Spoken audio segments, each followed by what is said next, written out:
아멘. 기도합니다. 놀랍고 한량없는 은혜와 사랑을 베푸신 주님을 찬양합니다. 저희의 찬양을 받으시고 수고한 광릉숲 오케스트라와 할렐루야 찬양대 위에 은혜 베풀어 주옵소서.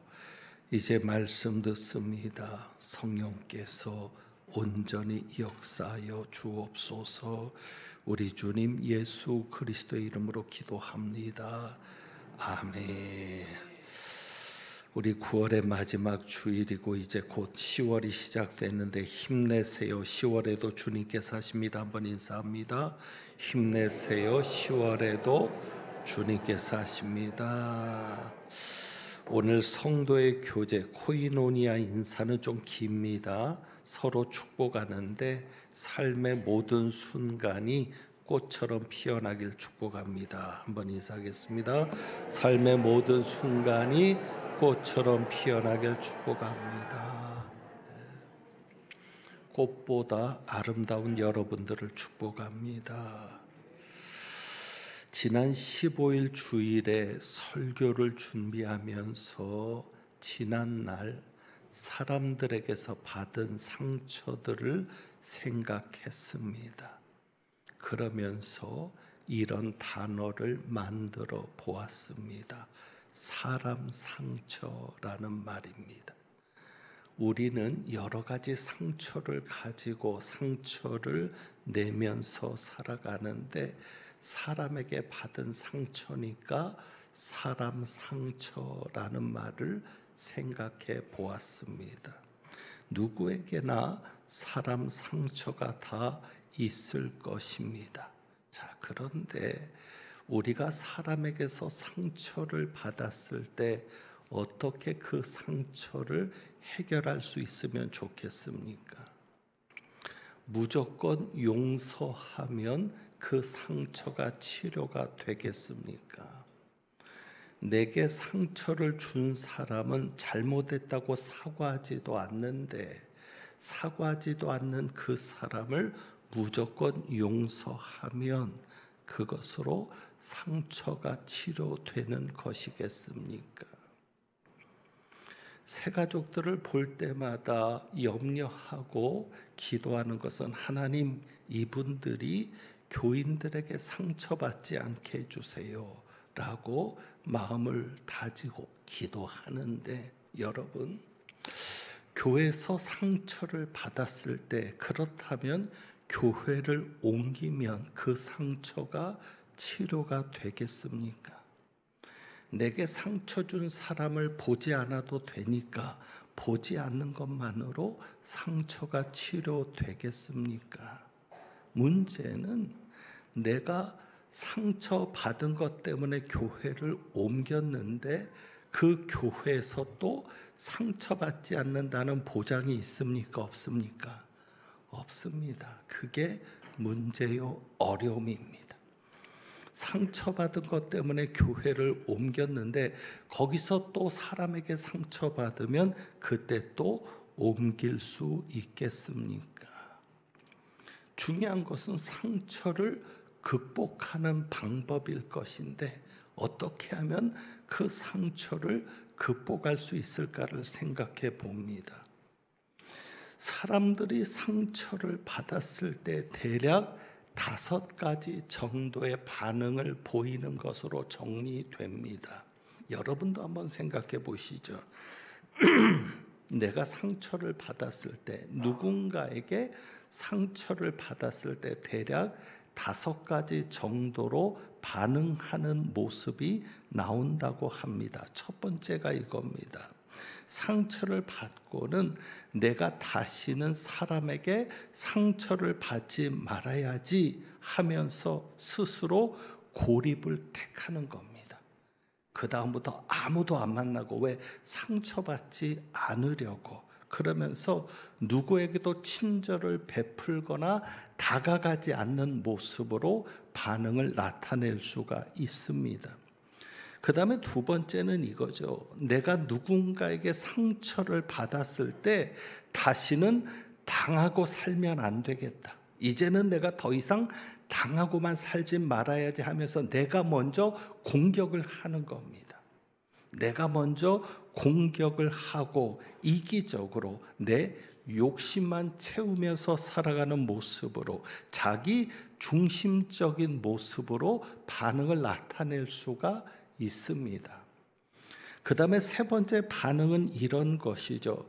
사람에게서 상처를 받았을 때 오히려 집착하는 모습으로 나타나는데, 그 상처를 해결하려고 다른 사람에게 더 적극적으로 애정을 구하는 겁니다.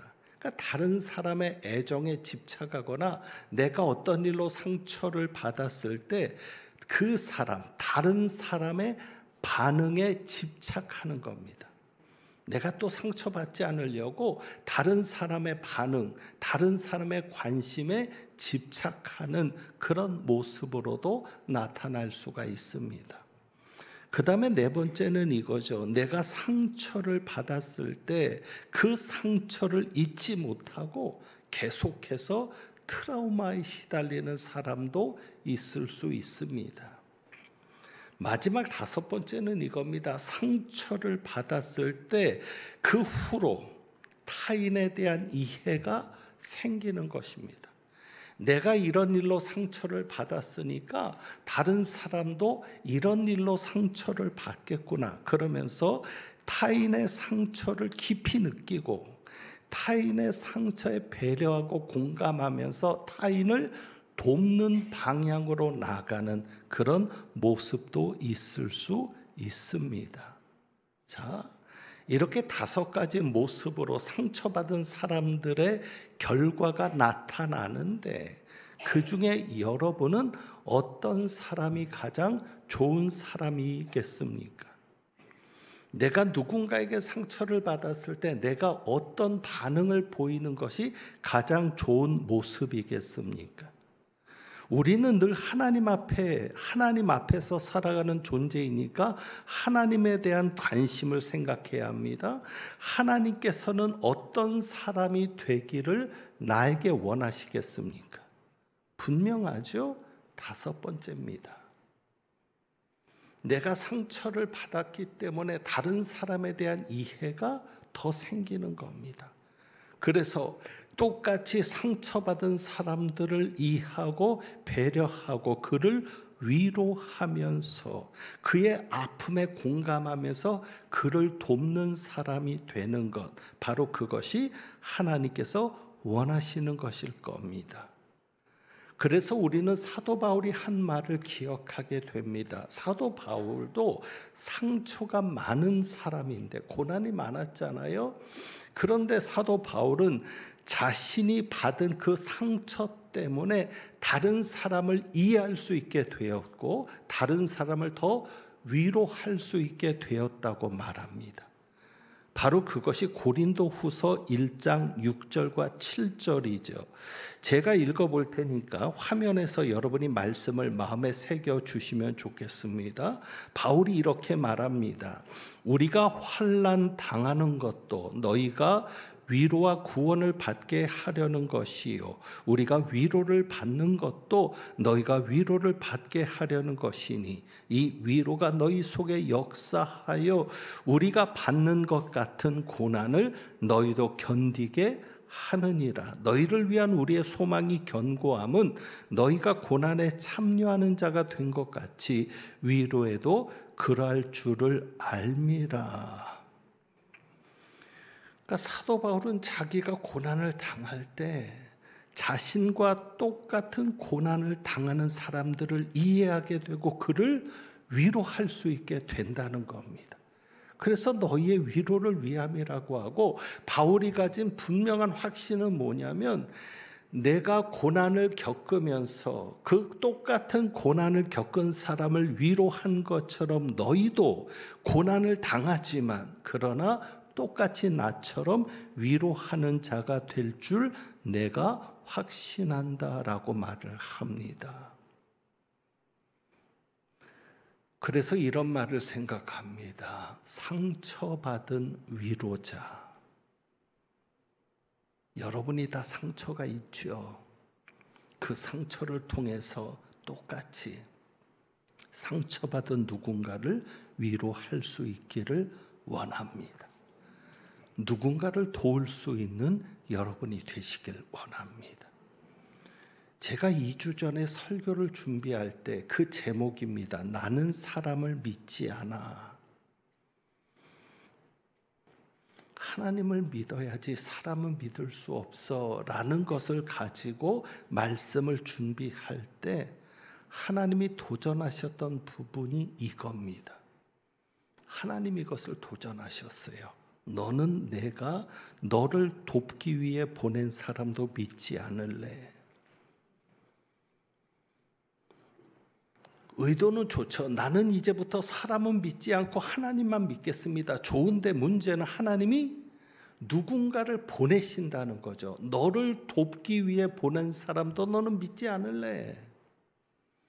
바울이 누군가의 위로가 된 것처럼 저에게도 누군가 위로가 되기 위해서 하나님이 보낸 사람이 있고, 여러분이 상처를 받을 때 혹은 여러분이 어려움을 당할 때 하나님은 여러분에게 필요한 사람을 보내십니다.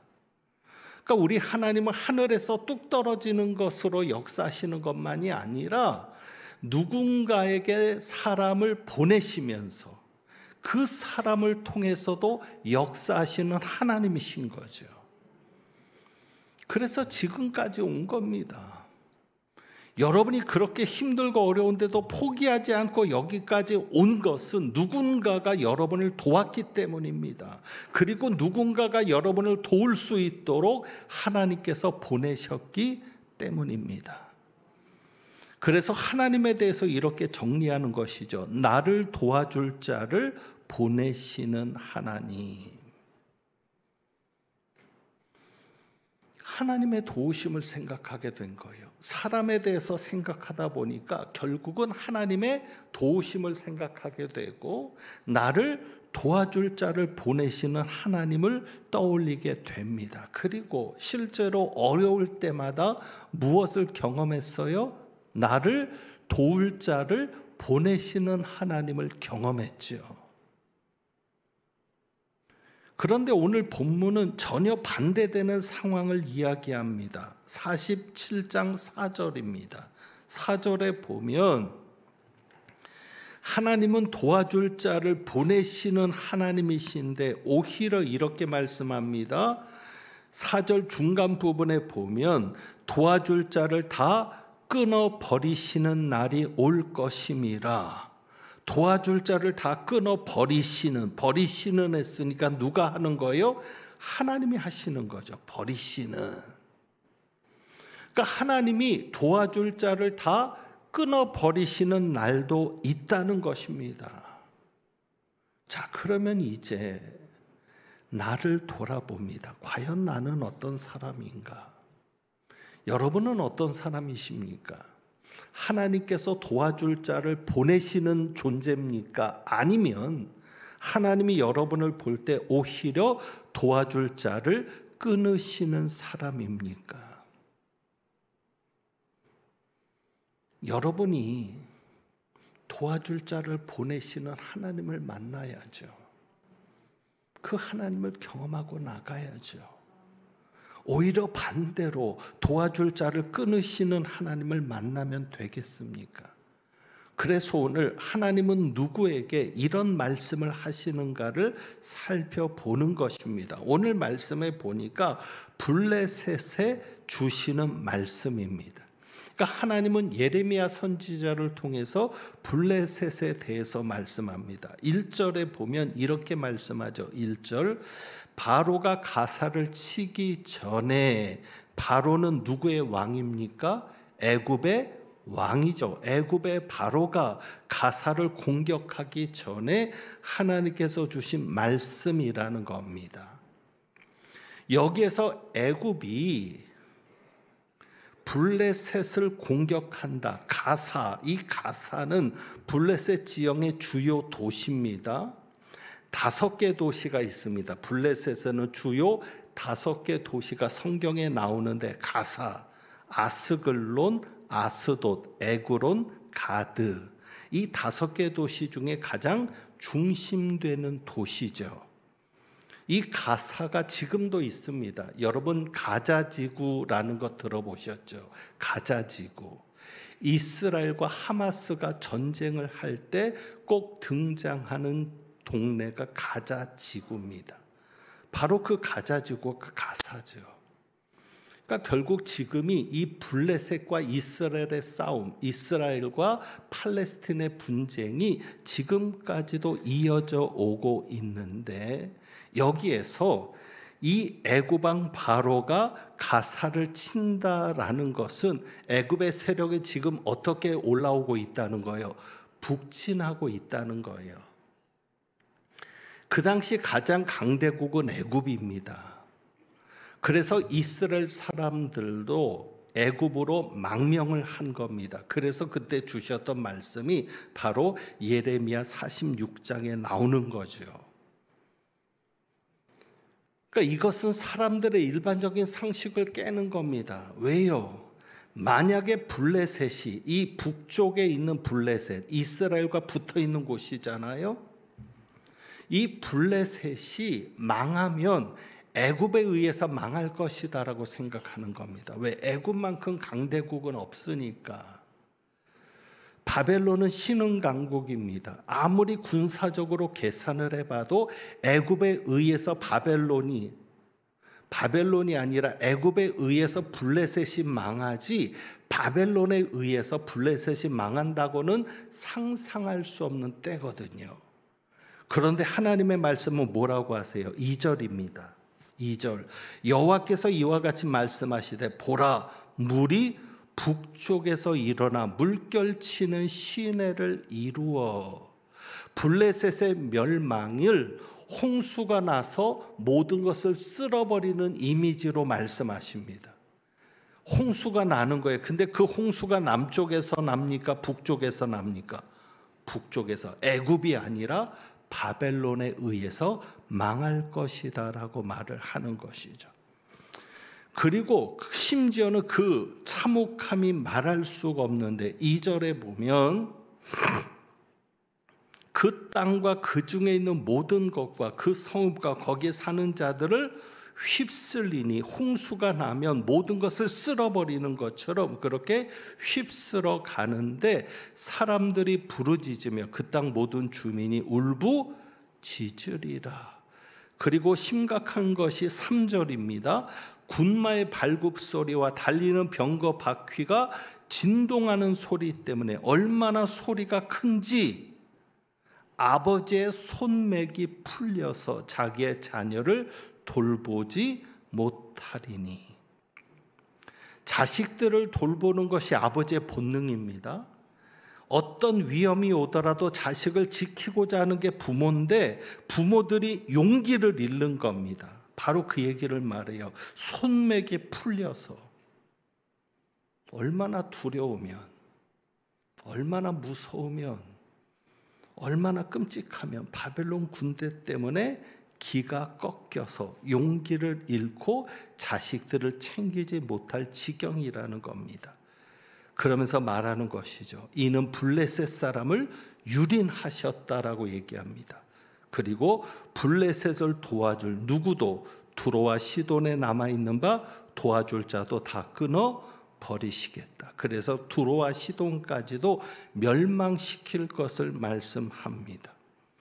그리고 그것은 블레셋, 팔레스틴 그쪽에만 해당되는 게 아니라 5절에 보면 4절에 여호와께서 어디에 남아있는 갑돌 섬에 남아있는 이 갑돌은 그레데 섬으로 성경에도 기록되어 있습니다. 그레데, 크레타 섬이죠. 지중해 큰 섬들이 있는데 그 중에 크레타 섬. 왜 이 갑돌을 이야기하냐면 거기에 남아있는 블레셋 사람을 유린하리라. 원래 이 블레셋 사람들은 크레타 섬이 고향입니다.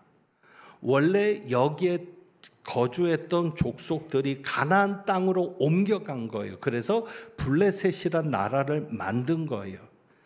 그리고는 남아있는 자들도 있었겠죠. 고향 땅에. 그러니까 블레셋의 고향까지도 철저하게 유린하실 것을 말씀합니다. 그래서 5절에 보면 가사는 대머리가 되었고, 대머리가 되었다는 얘기는 뭐예요? 머리를 깎았다는 얘기입니다. 왜 머리를 깎아요? 너무도 슬퍼서. 죽은 자들을 애도하는 그런 모습이죠. 슬픔과 애도의 표시로 머리를 깎을 수밖에 없는, 너무도 많은 죽음이 있기 때문에. 그리고 또 한 가지는 이겁니다. 아스글론, 아까 말씀드렸죠. 블레셋의 5도시 중에 하나가 아스글론입니다. 아스글론과 그들에게 남아있는 평지가 잠잠하게 되었다. 사람들이 살아야 될 곳에 사람들이 죽으니까 조용해지는 거죠. 너무도 끔찍한 심판을 하나님이 말씀하십니다. 그럴 때 블레셋이 질문하는 거예요. 오라 여호와의 칼이여, 내가 언제까지 쉬지 않겠느냐. 이 말은 블레셋 사람들이 하는 겁니다. 내 칼집에 들어가서 가만히 쉴지어다. 이게 질문처럼 되어 있는데 저는 기도라고도 생각이 됩니다. 왜냐하면 5절에 보면 이런 말이 있어요. 5절, 네가 네 몸 배기를 어느 때까지 하겠느냐. 평지가 잠잠하게 되었나니 네가 네 몸 배기를 어느 때까지 하겠느냐. 이것은 뭐냐면 이 블레셋이 이렇게 철저하게 멸망당하고 있는데도 우상을 찾는다는 겁니다. 네가 네 몸 배기를, 이걸 우리는 뭐라고 해요? 자해한다 그러죠. 자해한다고. 그러니까 우상을 섬기는 사람들이 우상 앞에 기도하면서 우상 앞에 자신들의 요구를 말하면서 자해를 하는 겁니다. 피를 흘리는 거예요. 그것이 엘리야가 갈멜산에서 우상을 섬기는 선지자들, 우상의 선지자들과 대결을 할 때도 그 선지자들이 자기 몸을 그으면서 우상 앞에 요청을 했거든요. 그러니까 이게 우상을 섬기는 제의적인 모습입니다. 자기 몸을 해하는 거. 그런데 어떻게 자기 몸을 해하면서 하나님의 칼이여 내가 언제까지 쉬지 않겠느냐 이렇게 묻는 거거든요. 결국 뭐예요? 그들도 하나님의 진노라는 걸 알아요. 그러면서 그 하나님의 진노가 멸하는 것을, 그 진노가 잠잠해지는 것, 그래서 쉬라고 하는 것을 누구에게 기도해야 돼요? 하나님에게 기도해야 되는데 누구에게? 우상에게 하고 있는 거예요. 그럴 때 7절입니다. 예레미야가 이렇게 말합니다. 하나님께서 이를 명령하셨은즉 어떻게 잠잠하며 쉬겠느냐. 하나님은 정하신 대로 이루시는 하나님이십니다. 여러분, 하나님의 두려움을 아십시오. 여러분이 그렇게 우습게 여길 분이 하나님이 아닙니다. 세상 사람들이 하나님을 우습게 여겨도 여러분만은 하나님을 두려워하고 하나님을 높여야 합니다. 자, 그런데 하나님이 왜 이렇게 철저하게 블레셋에 대해서 심판을 말씀하실까? 여러분, 이것은 블레셋에게는 심판이지만 하나님의 백성인 이스라엘에게는 하나님이 사랑한다는 표현입니다. 왜냐하면 자 46장 28절에 한번 보세요. 46장 28절. 하나님께서 블레셋에 대해서 심판을 말씀하시고 도와줄 자를 끊어버리면서까지 진노하시는 것을 말씀하시는데 이유는 오직 하나입니다. 자, 28절이죠. 중간에 보면 이렇게 말씀합니다. 내가 너와 함께 있나니 두려워하지 말라. 내가 너를 흩었던 그 나라들은 다 멸할지라도. 왜 하나님이 멸하신다는 거예요? 너희들을 흩었으니까. 그러니까 이것이 하나님의 사랑인 것은 하나님의 백성들은 하나님이 끝까지 책임지신다는 겁니다. 그들이 너희를 괴롭혔기 때문에, 그들이 하나님의 백성인 너희들을 흩었기 때문에 너희들을 고통스럽게 만들었기 때문에 내가 그들을 멸하겠다. 중요한 것은 흩는 것은 존재가 없어지지 않아요. 흩으면 그냥 그대로 있잖아요. 하지만 멸하는 것은 뭐예요? 사라지게 만드는 거죠. 하나님께서는 자신의 백성들은 사라지게 하지 않겠다는 겁니다. 그리고 여기에서 28절입니다. 28절 뒷부분에 보면 내가 너를 법도대로 징계할 것이요. 그러니까 그 나라들이 이스라엘 백성을 흩은 것은 하나님의 징계였습니다. 이스라엘의 죄 때문에, 우상을 섬긴 죄 때문에. 그래서 결코 무죄한 자로 여기지 아니하리라. 그러니까 하나님께서는 자기 백성을 책임지시는데 자기 백성들이 죄가 없다고 책임지시는 게 아니라는 거죠. 자기 백성들이 예수 잘 믿었기 때문에 하나님이 책임지시겠다는 게 아니에요. 하나님의 자녀니까. 이스라엘로 말하면 하나님의 백성이고 우리로 말하면 하나님의 자녀니까 하나님의 자녀인 우리를 책임지시겠다는 거예요. 끝까지. 그래서 어느 때는 흩어놓기는 하겠다는 겁니다. 왜? 징계 때문에. 하나님은 그냥 죄를 두고 보진 않으시잖아요. 그리고 그 고난을 통해서 죄를 짓지 않게 하시는 거죠. 휴대폰도 동의한다고 아멘하고 있습니다. 여기에 집중하셔요. 그러니까 하나님은 관계예요. 내가 너를 아들 삼았어. 내가 너를 딸 삼았어. 내가 너를 내 백성 삼았어. 그래서 어느 때는 죄 때문에 하나님이 우리를 징계하고 무죄한 자로 여기지 않는다 할지라도 끝까지 멸하지 않고 지키시고 보호하시는 하나님이신 것이죠. 오히려 잘 살지 못해도 예수 잘 믿지 못해도 오히려 믿지 않는 자들이 하나님의 자녀들을 대적할 때, 믿지 않는 자들이 하나님의 자녀들을 힘들게 하고 교회를 공격할 때 하나님께서 가만히 있지 않겠다 말씀하시는 거죠. 그래서 여러분은 여기에서 하나님의 사랑을 발견할 수 있기를 바랍니다.